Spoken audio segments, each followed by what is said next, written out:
Welcome back. आज हम लोग बात करेंगे वैद्युत द्विध्रुव। फिर से वैद्युत द्विध्रुव, ठीक है।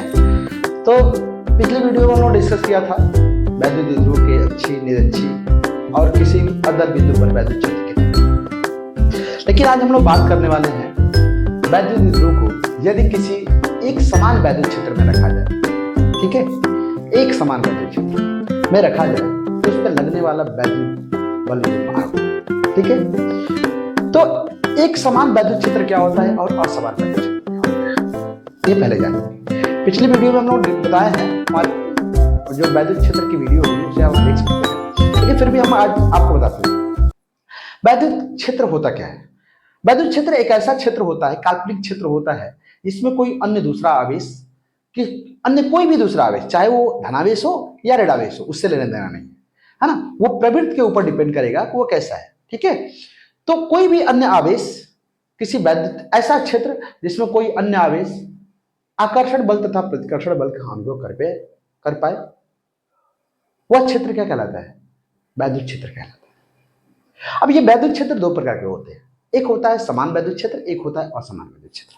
और समान वैद्युत क्षेत्र जो होता है वहां पे वैद्युत बल रेखाएं एक दूसरे के समांतर तथा एक दूसरे से समान दूरी पर होती है, ठीक है, एक दूसरे के समांतर तथा एक दूसरे से समान दूरी पर होती है।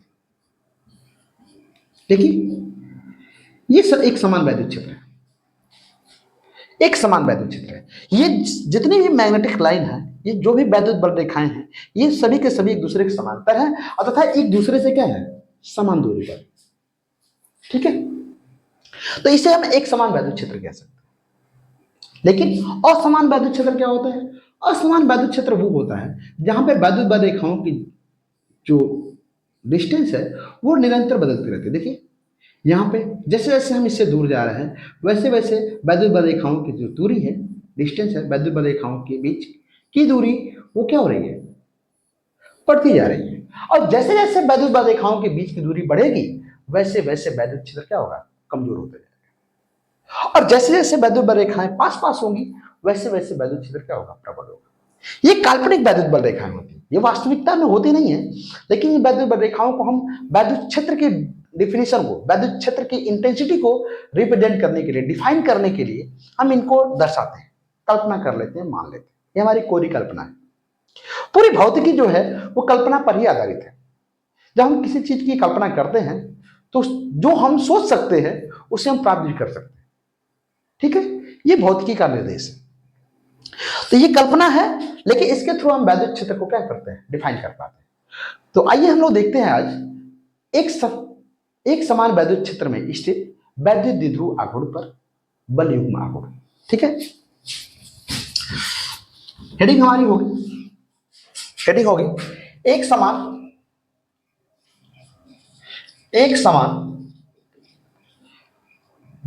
वैद्युत क्षेत्र में, वैद्युत क्षेत्र में, एक समान वैद्युत क्षेत्र में स्थित वैद्युत द्विध्रुव, वैद्युत द्विध्रुव आघूर्ण, वैद्युत द्विध्रुव आघूर्ण पर लगने वाला,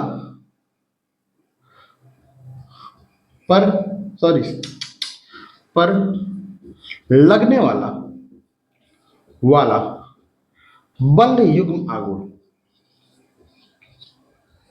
बल युग्म बल युग्म आघूर्ण, बल युग्म आघूर्ण, बल युग्म आघूर्ण को हम टार्क्यू कहते हैं, ठीक है। ये हमारा टार्क्यू कहलाता है और टार्क्यू को हम लोग टाउ से प्रदर्शित करते हैं। किससे प्रदर्शित करते हैं, टाउ से, ठीक है। आइए एक थोड़ा फिगर बनाते हैं।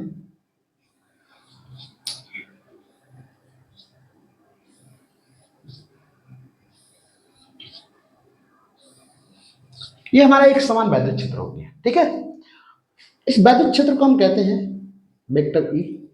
और मान लेते हैं कि कोई दो आवेश है, क्योंकि वैद्युत द्विध्रुव है तो दो आवेश होंगे ही। एक हमारा ये धनावेश हो जाता है जिससे हम +q कहेंगे, और एक हमारा ऋणावेश होगा जिससे हम -q कहेंगे, ठीक है। इसको हम ए मान लेंगे, ये हमारा बी पॉइंट होगा, ठीक है। अभी हम आपको और डिफाइन करेंगे। इसके इसकी जो डायरेक्शन होगी वैद्युत द्विध्रुव की, वो इस दिशा में होगी, क्यू से पी की तरफ, ठीक है, क्यू से पी की तरफ, और इसके मध्य की जो अल्प दूरी होगी वो हमारी हो जाएगी Q। अब वैद्युत क्षेत्र था वैद्युत द्विध्रुव के मध्य बना कोण कितने का होगा, थीटा, ठीक है। अब देखते हैं वैद्युत द्विध्रुव। तो सबसे पहले देखेंगे वैद्युत बल। देखिए एक बात समझनी जरूरी है। क्या जरूरी है? अगर हम एक समान वैद्युत क्षेत्र लेते हैं और इसमें कोई धनावेश अगर हम रखते हैं, ठीक है, तो ये हमारा वैद्युत क्षेत्र होता है। तो कोई धनावेश लेते हैं तो धनावेश पर जो लगने वाला बल होगा वो वैद्युत क्षेत्र की दिशा में ही होगा, ठीक है। वैद्युत क्षेत्र की जो दिशा होगी इस डायरेक्शन में ही इस पे लगने वाला बल, ठीक है। यह बराबर होगा कितना, क्यू ई। क्यों इतना होता है? क्योंकि हम जानते हैं ई बराबर होता है यह बाई क्यू नॉट। तो यह बराबर हम लिख सकते हैं ई, ठीक है, रख सकते हैं। और यदि यहीं पर दूसरा यही वैद्युत क्षेत्र हो और इस स्थान पर अगर माइनस क्यू आवेश उपस्थित हो तो इस पर लगने वाला बल वैद्युत क्षेत्र के विपरीत होगा, F बराबर क्यू ई। बात समझ आ रही है? बात समझ आ रही है आपको? इस पे लगने वाला बल इस डायरेक्शन में होगा और इस पे लगने वाला बल अपोजिट डायरेक्शन में होगा। ऐसा क्यों? ठीक है, ऐसा क्यों हो रहा है? क्यों? हम जानते हैं कि माइनस आवेश जो होता है, माइनस आवेश, देखिए ये माइनस आवेश है, तो यहां से वैद्युत बल रेखाएं इधर की तरफ आ रही है अपोजिट डायरेक्शन में, ठीक है। और इसको जब इस क्षेत्र में रख रहे हैं, वैद्युत क्षेत्र में रख रहे हैं, ठीक है, इसकी डायरेक्शन ये अपोजिट है, तो इस पे लगने वाला जो बल होगा वो अट्रैक्टिव फोर्स होगा और इस पे लगने वाला बल क्या होगा, रिपल्सिव फोर्स होगा। सिर्फ इसकी दिशा को परिवर्तित कर दे, इसकी दिशा को, तो इस पे लगने वाला बल जो होगा वो भी क्या हो जाएगा, परिवर्तित हो जाएगा, ठीक है। तो हमारा समझाने का मतलब ये था कि ये जो हमारे दोनों आवेश होंगे ये दोनों विपरीत प्रवृत्ति के हैं और दोनों एक ही वैद्युत क्षेत्र में रखे हैं, ठीक है। तो इस पे लगने वाले जो बलों की डायरेक्शन होगी वो कैसे होने वाली, ठीक है। तो वो आपको दिखाते हैं। देखिए इस पे लगने वाला बल इस डायरेक्शन में, तो यहां पे हमारा बल हो जाएगा F बराबर क्यू ई, और वही बल यहां पे होगा यह बराबर माइनस क्यू, माइनस नहीं रहेगा प्लस ही रहने वाला, ठीक है। चीजें समझ में आ रही होंगी आपको फिगर में। ये मोस्ट इंपॉर्टेंट है, फिजिक्स में सबसे इंपॉर्टेंसी रखती है फिगर। अगर आप फिगर को सही तरीके से समझ पा रहे हो, फिगर में कौन सा पॉइंट, कौन सा मान किस स्थान से आ रहा है ना, कैसे प्राप्त किया जा रहा है, उसकी जो प्रॉपर्टी है अगर हमें 1 by 1 पता हो तो हम किसी भी थ्योरम को, किसी भी फॉर्मूले को, किसी भी टॉपिक्स को हम आसानी के साथ समझ सकते हैं। तो मोस्ट इंपॉर्टेंसी होती है फिगर। और फिगर अगर हमें नहीं समझ में आता है तो पूरा का पूरा थ्योरम हमारे लिए क्या है, डिफिकल्टी है, ठीक है। तो आइए देखते हैं। अब ये हमारा हो गया। आप देख पा रहे होंगे अगर यहां से एक हम लंब डालते हैं तो यहां पे एक समकोण त्रिभुज का निर्माण होता है, ठीक है। तो जितना एंगल यहां पे फॉर्मेट हो रहा है वही एंगल यहां पे भी होगा, ठीक है। और अगर हमें ए बी इसे माने, इसे हम क्या मान लेते हैं, ओ मान लेते हैं, ठीक है। और जब ओ मानते हैं तो हम जानते हैं कि साइन थीटा, साइन थीटा बराबर, क्योंकि हम जानते हैं लाल बटा क्या, कक्का, लाल बटा कक्का। तो साइन थीटा बराबर क्या होगा, लंब बट्टे में कर्ण। लंब कितना होने वाला है, ए ओ, कर्ण कितना होगा, ए बी। क्या लेंगे, ए ओ बराबर ए बी साइन थीटा, है ना। ए बी का मान कितना देखिए तो 2l, तो क्या देंगे, ए ओ बराबर 2l साइन थीटा, हो जाएगा। कोई दिक्कत, कोई दिक्कत नहीं। तो यहां पे हम फिगर को इस तरीके से डिराइव कर सकते हैं, 2l साइन थीटा, ठीक है। अब जाकर के हमारा फिगर जो है वो कंप्लीट होता है, ठीक है। अब जाकर के फिगर कंप्लीट होता है। तो वैद्युत द्विध्रुव की बात करें देखिए, सिंपल सी बात, जब किसी वैद्युत क्षेत्र में, ये वैद्युत क्षेत्र है, जब किसी एक समान वैद्युत क्षेत्र कोई वैद्युत द्विध्रुव आघूर्ण रखा जाता है तो उस पर बल युग्म आघूर्ण ऑटोमेटिक, है ना, आरोपित हो जाता है। बल युग्म आघूर्ण क्या होता है? आरोपित हो जाता है। वैद्युत बल युग्म आघूर्ण आरोपित हो जाता है, ठीक है। और यह बल युग्म आघूर्ण, यह जो बल युग्म आघूर्ण होगा, इस वैद्युत द्विध्रुव पर बल युग्म आघूर्ण वैद्युत क्षेत्र की दिशा को संरेखित करने का प्रयत्न करता है, ठीक है। वैद्युत क्षेत्र जो इसकी इलेक्ट्रिक फील्ड होगी उसको अलाइन करने का, ये इसके वैद्युत द्विध्रुव के, देखिए वैद्युत द्विध्रुव का वैद्युत क्षेत्र अलग होगा और इसका वैद्युत क्षेत्र अलग है, तो इसके वैद्युत क्षेत्र को इस वैद्युत क्षेत्र की दिशा में क्या करेगा? अलाइन करने का, संरेखित करने का क्या करता है? प्रयास करता है। यही बल युग्म आघूर्ण कहलाता है। समझ में आ रही बात? एक बार फिर से देखते हैं। जब किसी वैद्युत द्विध्रुव को, मान लीजिए वैद्युत द्विध्रुव, अगर इसको हम वैद्युत क्षेत्र में रखते हैं, किसी भी वैद्युत क्षेत्र में रखते हैं, तो वैद्युत क्षेत्र के द्वारा इस वैद्युत द्विध्रुव पर बल युग्म आघूर्ण, वैद्युत बल युग्म आघूर्ण आरोपित होता है। और यह बल युग्म आघूर्ण इस वैद्युत द्विध्रुव को, इस वैद्युत द्विध्रुव के वैद्युत क्षेत्र को इस वैद्युत क्षेत्र की दिशा के अनुरूप संरेखित करने का प्रयास करता है, प्रयत्न करता है। समझ आ रही है? आइए इसके फार्मूले को देखते हैं। कहेंगे सेम टू सेम रहेंगे, कहेंगे माना दो आवेश प्लस क्यू एवं माइनस क्यू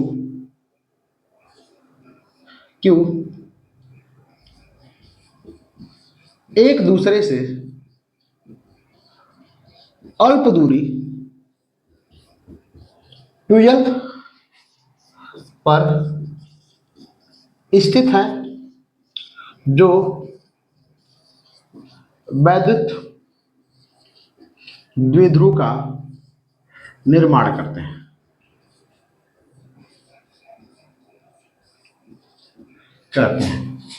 कहेंगे वैद्युत द्विध्रुव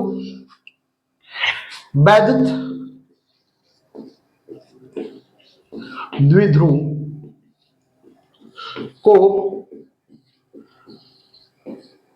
एक समान वैद्युत क्षेत्र, इसलिए लिखेंगे एक समान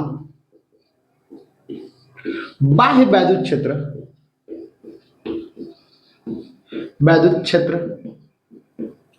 वेक्टर ई में रखा जाता है, वेक्टर ई में थीटा कोण पर रखा जाता है,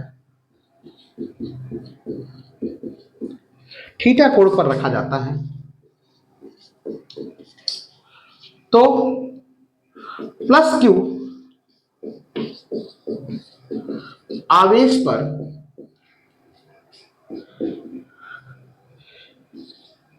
ई क्यू वैद्युत बल वैद्युत क्षेत्र की दिशा में तथा माइनस क्यू आवेश पर वैद्युत बल क्यू ई वैद्युत क्षेत्र के विपरीत दिशा में कार्यरत होता है। ये दोनों बल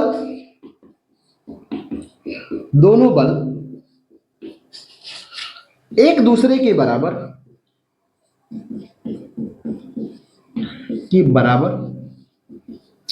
एवं विपरीत होते हैं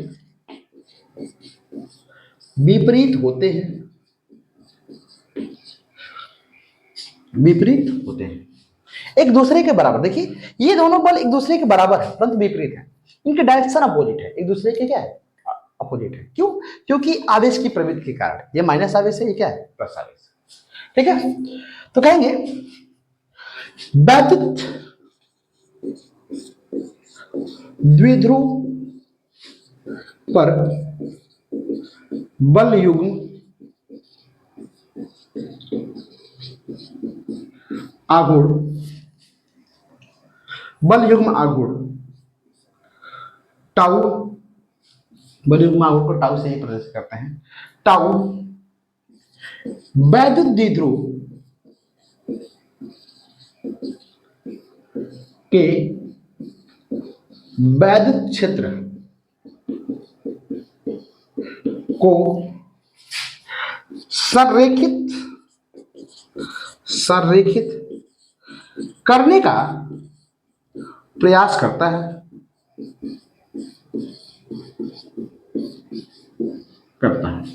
ठीक है। कहेंगे अतः बल युग्म आघूर्ण, बल युग्म आघूर्ण,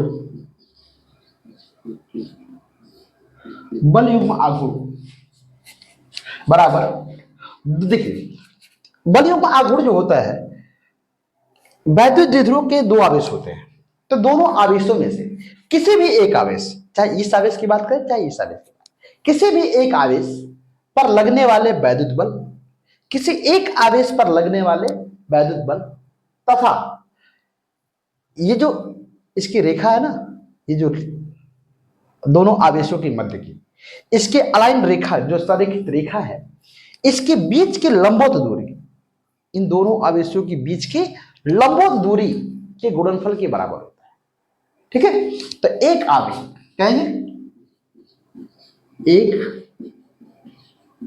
आवेश पर परिणामी बल गुणे दोनों आवेशों के मध्य, दोनों आवेशों के मध्य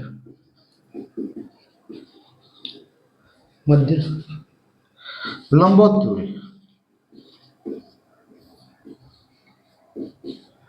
दोनों आवेशों के मध्य लंबवत दूरी, ठीक है। क्या करेंगे, टाउ बराबर कितना हो जाएगा, देखिए तो टाउ बराबर कितना बल है, क्यू ई, कितना है इंटू 2L साइन थीटा, ठीक है। तो टाउ बराबर हम लोग लिख सकते हैं, देखिए क्या इसको लिख सकते हैं, 2QL ई साइन थीटा लिख सकते हैं, क्या लिख सकते हैं। और अब देख पा रहे होंगे कि सिंस P बराबर हम लोग जानते हैं 2QL, तो इसे इतना भी लिखा जा सकता है, टाउ बराबर 2QL PE sine theta, PE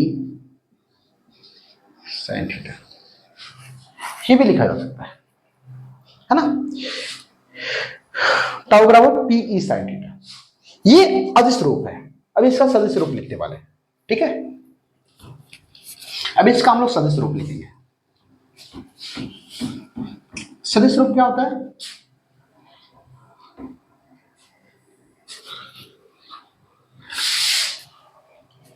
इसका सदिश रूप क्या होता है, देखिए तो क्या होता है सदिश रूप, कहेंगे टाउ बराबर PE साइन थीटा, और एक चीज हम लोग वेक्टर में पढ़े होंगे, सदिश निरूपण में पढ़े होंगे, A क्रॉस B बराबर AB साइन, पढ़ा है।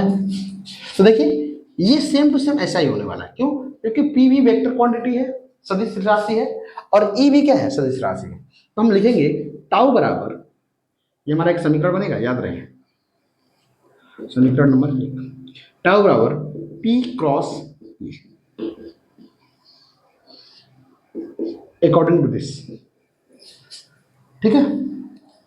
अब इसमें दो तीन स्थितियां आती हैं, दो तीन स्थितियां आती हैं, कौन सी स्थितियां होंगी देखते हैं,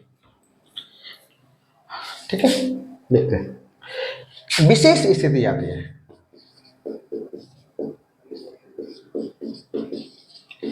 विशेष स्थिति, कौन सी विशेष स्थिति होती है, स्पेशल केस, स्पेशल केसेस, ठीक है। क्या होते हैं स्पेशल केसेस, देखिए यहाँ पे मैक्सिमम 3 केसेस बन सकते हैं। क्या क्या? पहला थीटा बराबर 0, दूसरा थीटा बराबर 90 और तीसरा थीटा बराबर कितना 180 डिग्री।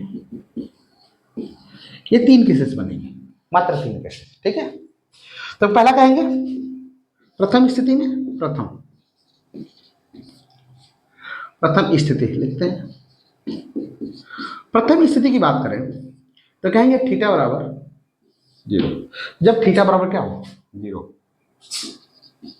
थीटा बराबर 0 हो तो कहेंगे तब क्या हो जाएगा, टाउ बराबर पी ई साइन 0।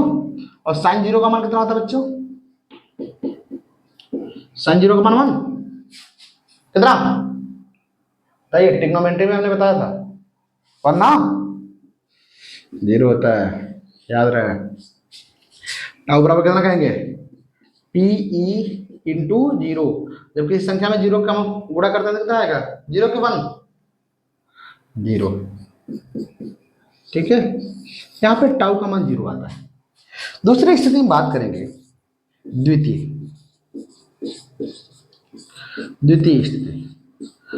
स्थिति में क्या हो जाएगा, टाउ बराबर द्वितीय स्थिति में थीटा बराबर कितना रखेंगे 90 डिग्री। कहेंगे तब, बताइए जल्दी से, टाउ बराबर कितना हो जाएगा, पी ई साइन 90। और साइन 90 का मान कितना, साइन 90 का मान कितना होता है 0 1 होता है भाई, इंटू 1 कितना होता है, टाउ बराबर पी ई। ये जो 90 डिग्री पे होता है ये टाउ का मान मैक्सिमम होता है, ये टाउ का मान मैक्सिमम होता है। क्यों? क्योंकि जब 180 डिग्री पे लेंगे तो उसका मान फिर से कितना आने वाला है 0। कितना वाला है 0। कहेंगे टाउ, देखिए तीसरी स्थिति में, तृतीय स्थिति,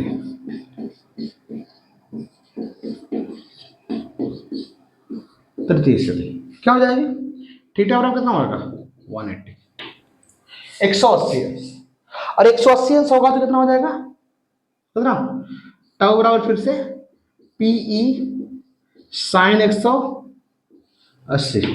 साइन 180 का मान देखिए आप लोग पढ़ा होगा भाई, हमने बताया है पीछे वीडियो में। मैथ इसीलिए कह रहे हैं, मैथमेटिकल कॉन्सेप्ट एक बार जाके देखिए, ट्रिग्नोमेट्रिकल कॉन्सेप्ट एक बार जाके देखिए, आपको बहुत अच्छे समझ में आएंगे। पूरी की पूरी मैथमेटिक्स हमने पढ़ा रखी है वहां पर, आपको फिजिक्स पढ़ने में कोई कठिनाई नहीं होने वाली है। ठीक है, पूरी की पूरी फिजिक्स आप वैसे समझ जाओगे इजी वे में। देखिए 90 प्लस थीटा जानते हैं, 90 प्लस थीटा क्या होता है, बदलता है तो क्या हो जाएगा कॉस 90, दूसरे में जा रहा है, कॉस 90 का मान कितना होता है 0। तो कह देंगे टाउ बराबर पी ई इंटू 0, तो टाउ बराबर कितना हो जाएगा 0। तो ये भी आएगा में। ठीक है, ये हमारा मिनिमम आया। मिनिमम कितना आएगा भाई, बल आगुण मिनिमम कितना हो सकता है 0 हो सकता है, मैक्सिमम कितना हो सकता है पीई, है ना, ये मान होने वाले। बात समझ में आ रही है? कोई डाउट है यहाँ पे? वैद्युत द्विध्रुव, जब एक समान वैद्युत क्षेत्र में रखा होता है तो उस पर लगने वाला जो वैद्युत द्विध्रुव आघूर्ण होता है वो मैक्सिमम जो होता है टाउ मैक्स बराबर पी ई साइन थीटा। अच्छा एक बात और है, क्या बल युग्म आघूर्ण सदिश राशि है? जी हाँ, बल युग्म आघूर्ण एक सदिश राशि है। अच्छा, बल युग्म आघूर्ण का एक मात्रक भी होता है ना, मात्रक लिख लेते हैं। देखिए इसको हटाते हैं, बल युग्म आघूर्ण का मात्रक भी होता है और बीमा भी होती है। ठीक है, इसको भी देख लेंगे आप, कभी कभी एग्जाम में पूछ देता है। ठीक है, तो आप बता दोगे मात्रक क्या होगा, बल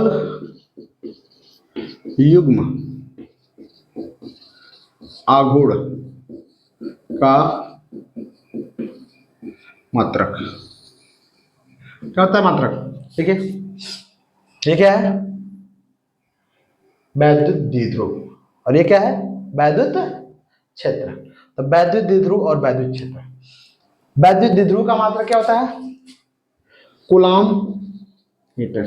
ठीक है, और इनटू वैद्युत क्षेत्र का मात्रक न्यूटन प्रति कूलाम। कूलाम से कूलाम क्या हो जाएगा, कट जाएगा, क्या होने वाला है न्यूटन मीटर। न्यूटन मीटर वैद्युत क्षेत्र का मात्रक होने वाला, सॉरी बल युग्म आघूर्ण का मात्रक होने वाला है। बल युग्म आगुण की बीमा, आगुण की बीमा क्या होगी भाई, कितना होने वाली बीमा, यम यल टी पे -2, और इसका कितना होने वाला यल, तो कितना हो जाएगा यम यल 2 टी पे माइनस, ये इसकी हो जाएगी बीमा। ठीक है, बहुत ही सरल शब्दों में बीमा और मात्रक बहुत ही आसान होते हैं। और आपको बोर्ड के एग्जाम में, क्लास 12 के बोर्ड के एग्जाम में लगभग 5-6 नंबर के आराम से बीमा और मात्रक दिख जाएंगे, है ना। तो आई होप आपको चीजें समझ में आ रही होंगी वन बाय वन, है ना। और आप बेसिक्स अगर आप अपना मजबूत कर लेते हैं तो आपको चीजें और भी समझना आसान हो जाएगा। ठीक है, और ये इस चैप्टर की अंतिम टॉपिक थी, और आई होप आपको चीजें समझ में आ रही होंगी। ठीक है, अगले टॉपिक में हम लोग देखेंगे वैद्युत की ही टॉपिक होगी, और उसमें हम लोग वैद्युत फ्लक्स देखेंगे, है ना, और गॉस प्रमेय देख लेंगे, गॉस प्रमेय की अनुप्रयोग देखेंगे वन बाय वन। ठीक है, तब तक के लिए बने रहिए, देखते रहिए विद्यावृक्ष, मिलेंगे अगले वीडियो में। ठीक है, thanks for watching the Vidyavriksh. Okay.